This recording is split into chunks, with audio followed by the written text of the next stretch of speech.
300 বছর পর পৃথিবীর বুকে পুনরায় মিলিত হয়েছিল আদি পিতা হযরত আদম আলাইহিস সালাম ও মা হাওয়া আলাইহিস সালাম। ঠিক সৌদি আরবের এই আরাফাতের ময়দানে আদম আলাইহিস সালাম এবং হাওয়া আলাইহিস সালাম এইখানে সাক্ষাৎ হয়। পৃথিবী তখন ছিল অপরিচিত, নির্জন ও কঠিন। চারিদিকে বিশাল পাহাড়, উত্তপ্ত মরুভূমি, অচেনা প্রকৃতি। এছাড়া প্রিয় নবী হযরত মুহাম্মদ সাল্লাল্লাহু আলাইহি সাল্লাম এই পবিত্র আরাফাতের ময়দানেই বিদায় হজের ভাষণ দিয়েছিলেন। তাই এই স্থান মানবজাতির ইতিহাসে অত্যন্ত মর্যাদাপূর্ণ, স্মরণীয়। এই যে শয়তানকে পাথর নিক্ষেপ করে না, সেই পাথরগুলো কিন্তু এইখান থেকেই সংগ্রহ করা হয়। আমরা এরকম একটা পাকিস্তানি গাড়িতে করেই রওনা হইলাম যে আরাফা ময়দান এবং মিনা আরও যে স্পটগুলো আছে, যখন হজ যাত্রীরা আসে, বড় হজ যেভাবে হয়, আমরা সেই জায়গাগুলো দেখাবো। এছাড়া কুরবানি যেখানে হয়, তো সব কিছুই থাকছে এই ভিডিওতে। ওকে, লেটস গো।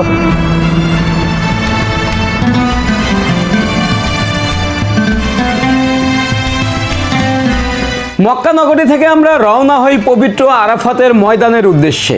সেই ঐতিহাসিক ভূমি যেখানে পৃথিবীর প্রথম মানব ও নবী হযরত আদম আলাইহিস সালাম এবং প্রথম মা হাওয়া আলাইহিস সালাম দীর্ঘ বিচ্ছেদের পর মিলিত হয়েছিলেন।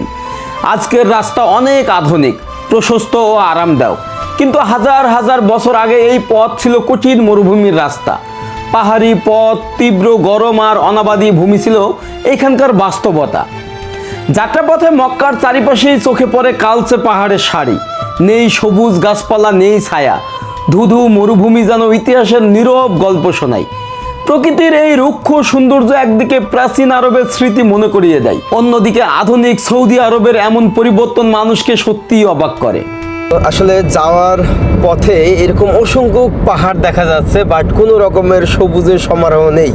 হয় না যে পাহাড়ে সবুজের তৃণভূমি থাকবে, এরকম না, সবগুলোই কিন্তু এরকম। দেখেন, একদম মরুভূমির বুকের উপর দিয়ে আমরা যাচ্ছি, এরকম 4 লেনের রাস্তা। তো যখন আপনারা হজ করতে আসবেন তখন কিন্তু ঠিক এইভাবেই আপনাকে যাইতে হবে, হয়তো বাসে করে বা এরকম কার গাড়িতে, বা আপনারা রিজার্ভ করেও যাইতে পারেন বা শেয়ারিং কারেও যাইতে পারেন। তো দেখেন, শুধু এই পাশেও কিন্তু সব মাউন্টেন এরিয়া। তো এত রোদের তাপ ভাই, তারপরেও আল্লাহর একটা বরকত এই মাটিতে আছে। আমরা কেউ ঘামতেছি না। কেউ ঘামছেন একদিনও? এত রোদ কিন্তু আমরা ঘাম বের হয় না ভাই, এই জিনিসটা আমার ভালো লাগছে। ওয়েলকাম আরাফার ময়দান। এটা মসজিদ নিমরা, এবং এটা শুধু হজের সময় খোলা থাকে, বাট এখন কিন্তু খোলা নাই। ভিতরে এখন তো যাইতে দেয় না। কেন এটা বন্ধ হয়? শুধু হজের জন্য খোলা থাকে আর কি। হজের সময় এখানে আপনার যে হজের যে বয়ানটা, সেটা এখান থেকে দেওয়া হয়। আমরা যে বয়ানটা শুনি টিভিতে, যে সেই বয়ানটা এই মসজিদ থেকে দেওয়া হয়। তো এখন এটা বন্ধ? এখন বন্ধ। এটা হজের সময় এত কষ্ট হয় হাজিদের, যেটা আসলে অনেকে কিন্তু গিয়ে বলে না, কারণ বললে দেখছে আরেকটা মানুষ আসবে না। হ্যাঁ, এটা এজেন্সিরা বলে যে আপনারা বললেন না, কারণ প্রচুর কষ্ট হয়। এই জন্য হজ আসলে যৌবন থাকতে হজ করার নিয়ম। এখন বাংলাদেশ থেকে যারা আসে তারা আসলে খুব বয়স্ক মানুষরা আসে, এরা প্রচুর কষ্ট করে এই রোদে। শরীরে এখানে কোনো ছায়া পাবে না, সেই রোদে কষ্টে, পানির তৃষ্ণায়, হ্যাঁ, প্রচুর কষ্ট করতে হয় এবং হাঁটতে হয়, প্রচুর হাঁটতে হবেই। শুনেই জাবেল আর রহমান, এই যে সেই জায়গার বাম সাইডে চলে গেল মুজদালিফা, আর রাইট সাইডে আল রহমান মাউন্টেন।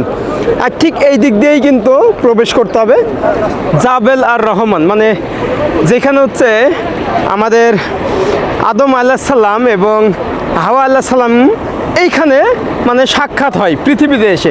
কারণ ওনারা জান্নাত থেকে দুই জায়গায় নামছিল, বাট আল্লাহর কাছে ক্ষমা প্রার্থনা করে অনেক বছর পরে ঠিক এইখানেই তাদের দুজনের সাক্ষাৎ হয়।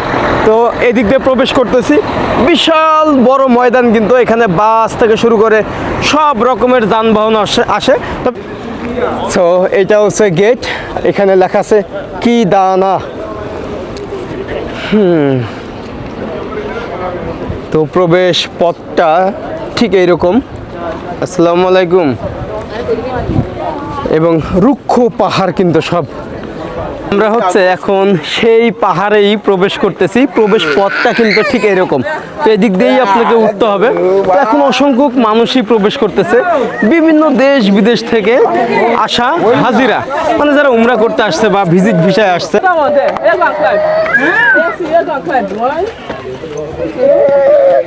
কানতেছে ও।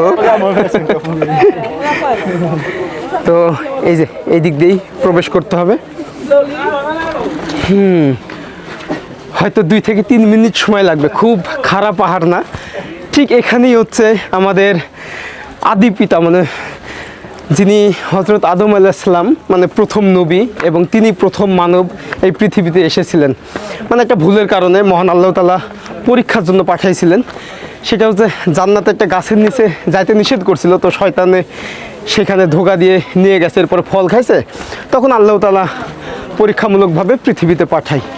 তো ঠিক এইখানে আপনার হচ্ছে হাওয়া আলাইহিস সালাম এবং আদম আলাইহিস সালাম পুনরায় বহু বছর পরে সাক্ষাৎ করেন।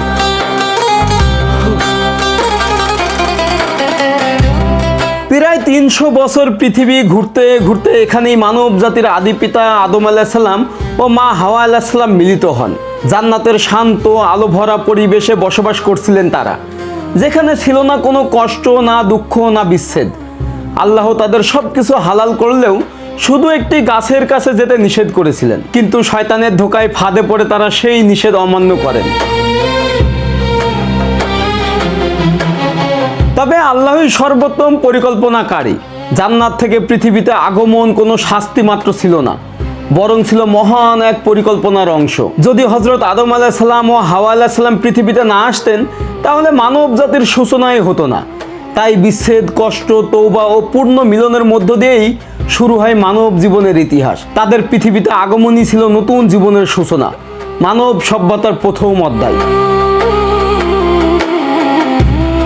তবে দুনিয়ার বুকে দেখা করা, একত্রিত হওয়া ছিল বিশাল কঠিন, কারণ আল্লাহ দুইজনকে ভিন্ন ভিন্ন স্থানে অবতরণ করেছিলেন। পৃথিবী তখন ছিল অপরিচিত, নির্জন ও কঠিন। একে অপরকে খুঁজে বেড়ালেন বছরের পর বছর। দিন কেটে যায়, রাত নেমে আসে। আদম আলাইহিস সালাম আকাশের দিকে তাকিয়ে কাঁদতেন, আল্লাহর কাছে ক্ষমা চাইতেন, হে আল্লাহ, আমার সঙ্গীকে ফিরিয়ে দাও, আমাদের দুনিয়ার বুকে একত্রিত করো। অন্যদিকে মা হাওয়া আলাইহিস সালাম একইভাবেই একাকিত্বের বেদনা নিয়ে আল্লাহর কাছে প্রার্থনা করতেন। এরপর আল্লাহ তাআলা তাদের ক্ষমা করেন এবং জাবাল আর রহমান পাহাড়ে মিলিত করান। সেই মিলন শুধু দুই মানুষের পূর্ণ মিলন ছিল না, ছিল তওবা কবুল হওয়ার আনন্দ, আল্লাহর রহমতের প্রকাশ এবং পৃথিবীতে মানব জাতির নতুন সূচনা। এছাড়া এই আরাফাতের ময়দানে বিশ্বনবী বিদায় হজের শেষ ভাষণ দিয়েছিলেন। তাই সব কিছু মিলিয়ে এই স্থান মানব জাতির ইতিহাসের অত্যন্ত মর্যাদাপূর্ণ, স্মরণীয়। কিন্তু অনেকে এসে নামাজ পড়েন, এমনকি দোয়া প্রার্থনা করেন। তো এটাতে অনেকেই চুমা দেন। এই সেই জায়গা, তো বিভিন্ন দেশ থেকে সেই এখানে মুনাজাত বা আল্লাহর কাছে ক্ষমা প্রার্থনা এই সব কিছু করে থাকে মানুষেরা। উপরে কিন্তু বিভিন্ন জিনিস দেওয়া আছে যে এই ভুলগুলো করা যাবে না, যেমন হাজিদের কতিপয় ভুল ভ্রান্তি, তো কিছু কিছু মিস্টেক অনেক মানুষ করে থাকে। যেমন এখানে নামাজ পড়াও কিন্তু নিষেধ বলা হচ্ছে। অনেকে নামাজ পড়ছে, একটা ক্রস দিয়ে দিয়েছে, তারপরে অনেকে নামাজ পড়তেছে, মেয়েরা, পুরুষেরা, সবাই। তো এখানে অনেকেই লেখালেখিও করে, বিভিন্ন কিছু লেখে আর কি।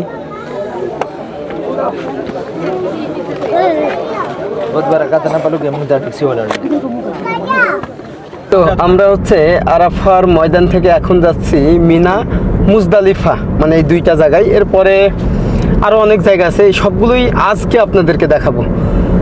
তবে পুরোটাই কিন্তু এরকম রুক্ষ পাহাড়ি অঞ্চল। হেঁটে যায় না, এখান থেকে হেঁটে যায়।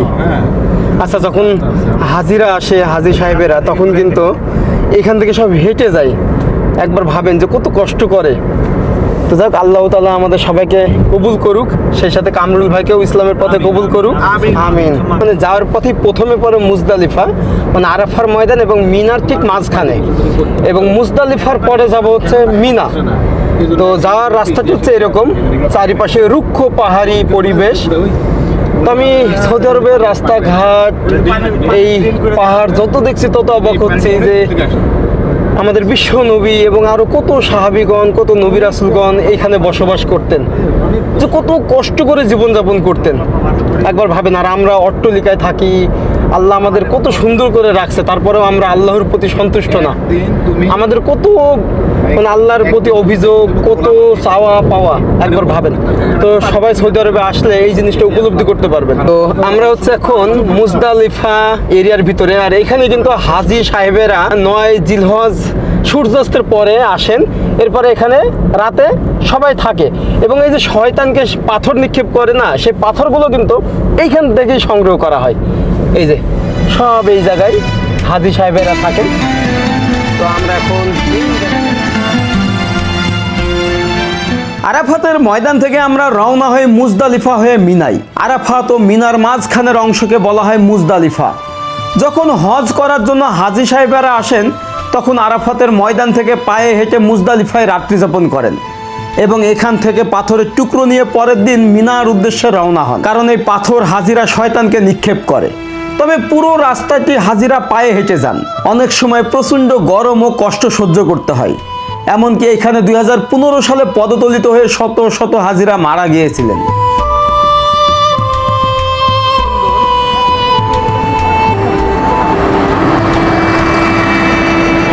ও, এটা ট্রেন চলে এখানে? আচ্ছা, এখন ট্রেন চলছে না? এটা কিন্তু মিনা স্টেশন। এই যে, তার মানে হজের সময় কিন্তু ট্রেন চলে, তখন ট্রেনেও অনেক মানুষ আসা যাওয়া করে। এগুলো হচ্ছে সবই তাঁবু এবং এখানে কিন্তু কোনো আগুন জ্বলবে না, কারণ 1997 সালে এখানে একটা অগ্নিকাণ্ড হয়। এরপর থেকে সৌদি সরকার এই তাঁবুগুলো তাদের নিজ অর্থায়ন করে দিয়েছে, যাতে এই ধরনের কোনো আগুন আর এখানে না অগ্নিকাণ্ড হয়, মানে আগুন ধরবে না। ওয়াটার মানে আপনার যেমন ওয়াটার প্রুফ আছে না, তেমনি এটা হচ্ছে ফায়ার প্রুফ, মানে কোনো রকমের আগুন ধরবে না। কই वो जिधर कुर्बानी किया था वो जो छोटा है कुर्बानी? इस्लाम का अच्छा, इस्माइल वो ने जो कुर्बानी देके कुर्बानी के लिए लेके आया था इधर। इब्राहिम अलैहिस्सलाम हाँ, उसको हज़रत पुत्र इस्माइल अलैहिस्सलाम को लेके आया था कुर्बानी के लिए। वो ये जगह है सामने जो मीनार है, उधर जा सकता है? उधर नहीं जा सकते। Not allow.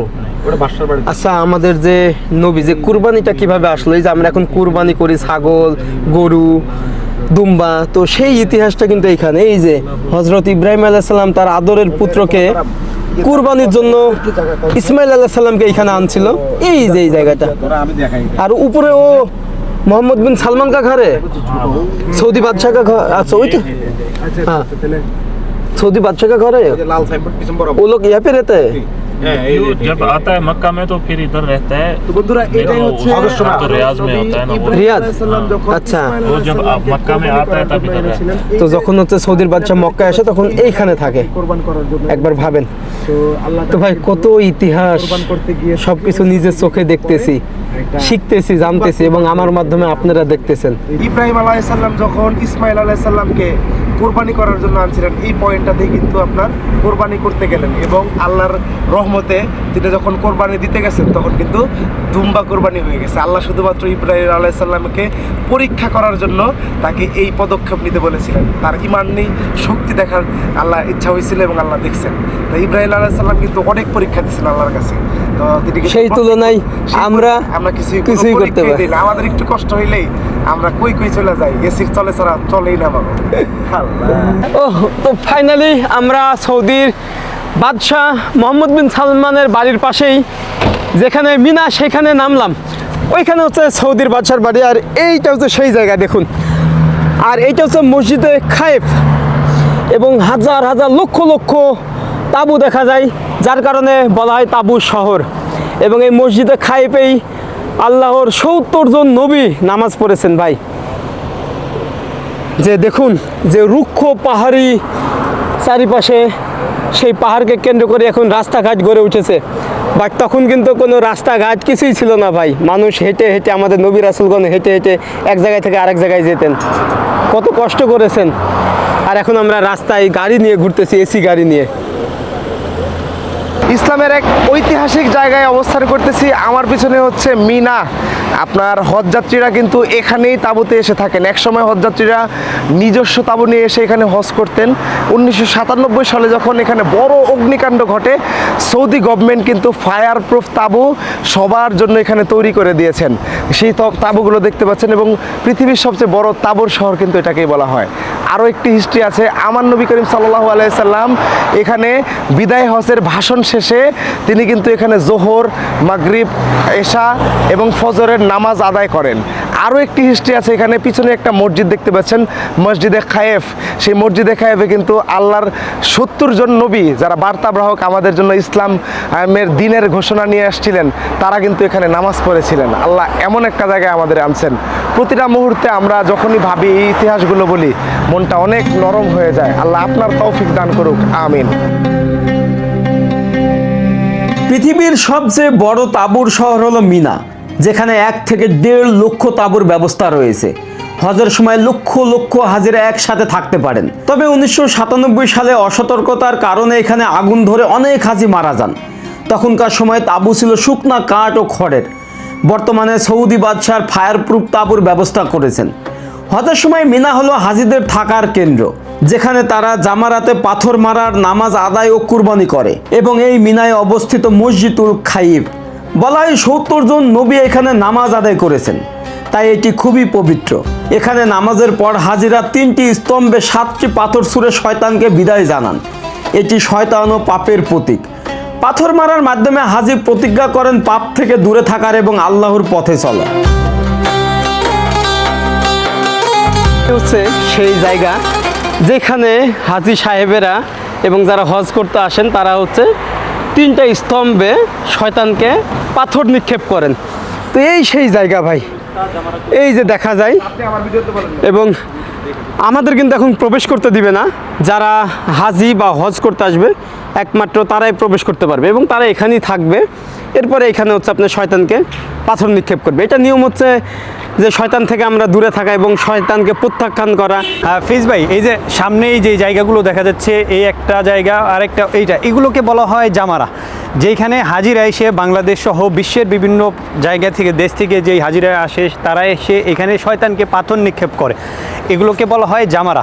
একটির নাম হচ্ছে জামারাতুল আকাবা, একটির নাম জামারাতুল উস্তা, আরেকটির নাম হচ্ছে জামারাতুল সুগরা। এখানে 7টা করে পাথর নিক্ষেপ করে শয়তানকে 3 দিন পরপর 3 দিন, জিলহজ মাসের 10, 11, 12 তারিখ। আলাইসাল্লাম যখন ইসমাইল আলাইসাল্লামকে কোরবানির জন্য নিয়ে আসে আল্লাহকে রাজি খুশি করানোর জন্য, তখন শয়তান তাকে পরিচিত করে, ধোঁকা দেওয়ার চেষ্টা করে। ইসমাইলের কানে কানে এসে বারবার বলার চেষ্টা করে যে তোমার বাবা তোমাকে কোরবানি দেওয়ার জন্য নিয়ে যাচ্ছে। ইব্রাহিম আলাইসাল্লামকেও বিভিন্নভাবে ধোঁকা দেওয়ার চেষ্টা করে। সেই ধোঁকা থেকে রক্ষার্থে ইব্রাহিম আলাইসাল্লাম পাথর নিক্ষেপ করেছিলেন এখানে। সেই থেকেই এই পাথর নিক্ষেপের বিষয়টি চলে আসছে। এইটাই ভাই, যখন হচ্ছে আমাদের প্রিয় নবী ইব্রাহিম আলাইসাল্লাম ওনার পুত্রকে ইসমাইল আলাইসাল্লামকে নিয়ে যাচ্ছিল, মানে যেই জায়গায় কুরবানি দিবে আল্লাহর পরীক্ষা নিয়েছিলেন, তো ঠিক এই দিক দিয়েই যাচ্ছিলেন, তখন শয়তানে বারবার ইসমাইল আলাইসাল্লামকে বলছিলেন যে তোমার বাবা তোমাকে কুরবানি দিবে, যাইও না, এরকম একটা ব্যাপার। এছাড়া আপনার হচ্ছে ইব্রাহিম আলাইসাল্লামকেও কিন্তু ধোঁকা দেওয়ার চেষ্টা করছিল, ঠিক এই সেই জায়গা। এবং এরপরে হচ্ছে ইব্রাহিম আলাইসাল্লাম পাথর নিক্ষেপ করছে, যার কারণে যেসব হাজি সাহেবেরা আসেন তাদের একটা দায়িত্ব এখানে হচ্ছে আপনার শয়তানকে ঢিল নিক্ষেপ করা, মানে পাথর নিক্ষেপ করা, যাতে শয়তান থেকে আমরা দূরে থাকি। ওকে, আমরা এখন চলে যাচ্ছি। এই যে আমাদের গাড়ি, এখানে সব গাড়িগুলোই আসে। আমাদের একটা অংশ আপনাকে মুজদালিফায় এসে আপনি খোলা মাঠে থাকতে যখন আরাফাত করে ঘুরে আসে, ওকে, আমরা সব কিছু ঘুরে এখন ব্যাক করতেছি বাসায়। যাক, এই ভিডিওটা আজকে এখানেই শেষ করছি। সবাই ভালো থাকবেন, সুস্থ থাকবেন এবং আপনারা যখন হজের যাত্রীরা আসবেন, মানে হাজি সাহেবেরা, তখন কিন্তু এইভাবেই আপনাদেরকে এই জায়গাগুলো আসতে হবে। তবে আমাদের জন্য এগুলো এখন অনুমতি নেই, যেহেতু এখন হজের সময় না। তো আমার জন্য সবাই দোয়া করবেন। ইনশাল্লাহ নেক্সটে আমরা আরও অনেক জায়গায় যাব এবং আপনারা কমেন্ট করবেন কোথায় কোথায় আমাদের নবীদের সব ইতিহাস আছে। ইনশাল্লাহ আমরা সেখানে যাব। ওকে, দেখা হচ্ছে নেক্সট কোনো ব্লগে। দোয়া করবেন। আল্লাহ হাফেজ।